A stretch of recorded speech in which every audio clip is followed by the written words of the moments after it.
Alright, so today I'm going to be discussing why cyberbullying should be dealt with in schools as opposed to like a police system.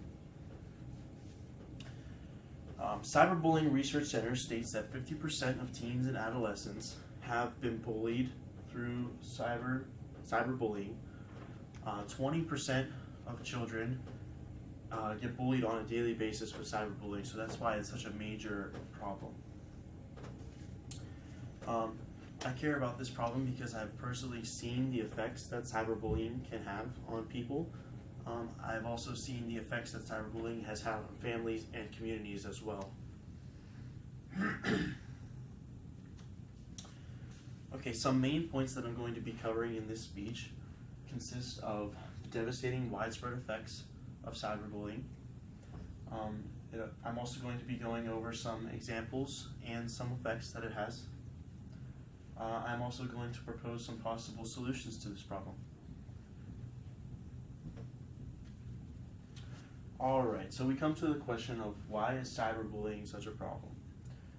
It's such a problem because students in grades 9 through 12 reported that 8% had attempted suicide, and that's a completely staggering number. With cyberbullying, it's easy for a cyberbully to conceal his or her identity through forms of social media or messaging systems, and that's what makes it so dangerous. The victims of cyberbullying, they have no control over when the bully can contact them or bully them, so it makes them really vulnerable. Cyberbullying also affects individuals, families, and communities as a whole, so it has a trickle-down effect on individuals throughout families and communities.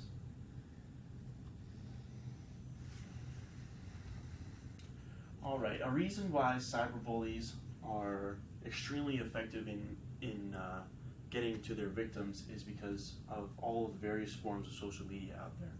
We have Instagram, Facebook, Twitter, all sorts of things that they can utilize.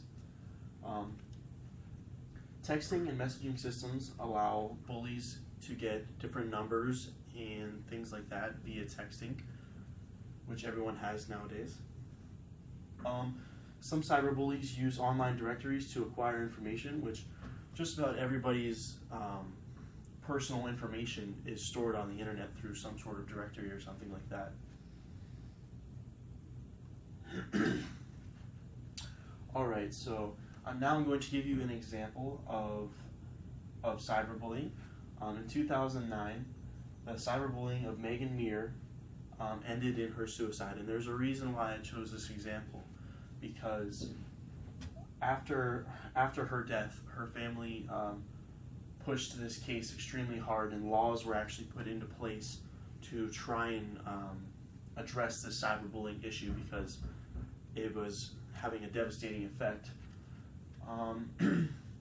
There's a problem with the laws that were put in place, though, because there's no way to monitor them, and there's no police officers sitting watching every single person's social media site, so that's where the difficulty comes into play. And this is also a reason why police officers and government officials would be almost incapable of controlling this. And this is not only an American problem, so this is a problem going on all over the world, and it's a problem everywhere. Okay, so the solution that I proposed is called the Quality Circle approach. And this provides children with education on the topic, so they'd be taking 1 or 2 classes on internet etiquette and how to act on the internet appropriately. This gives them access to a group of peers, which would be surfing the internet every now and then. It could be a different peer each time. But these peers would be supplying action to the cyberbullying. So if one of these peers were to see this, they would in turn get to a school official and get the problem dealt with. And this quality circle approach may provide action before serious consequences, so there would be no need to get the police officers or government officials in any way involved in your case. Some benefits of the quality circle approach include spending less time worrying, which is crucial for children, so they can spend more time focusing on their education and focusing on sports and things like that that kids should be focusing on, and not people sitting behind a computer saying things about them, really. It also allows children to enjoy their childhood so that they can have fun while they don't have to be as worried.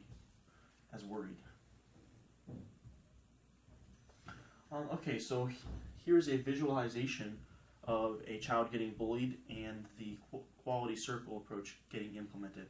So let's say that a child is getting bullied via Twitter or some sort of social media. Students who are part of the online patrol will be able to find this cyberbullying, and they will in turn be able to report it to the school officials. So right there you have instant action being taken.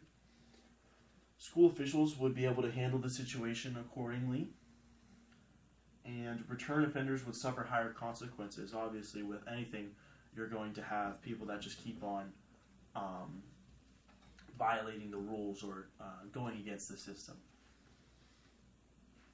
So for those outliers, they would be dealt with by going through a 3-step disciplinary process, which would be detentions, suspensions, and expulsions. Some people may think expulsions for cyberbullying is a harsh discipline, but really when you think about all the people's lives that cyberbullying is affecting, expulsion, if they get to the third phase, expulsion is really not that harsh of a punishment.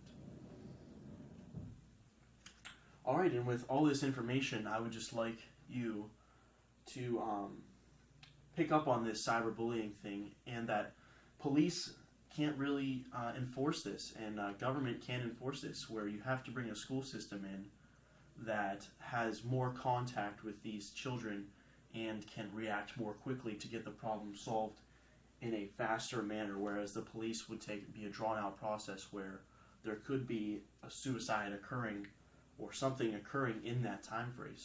And I would just like to thank you for listening.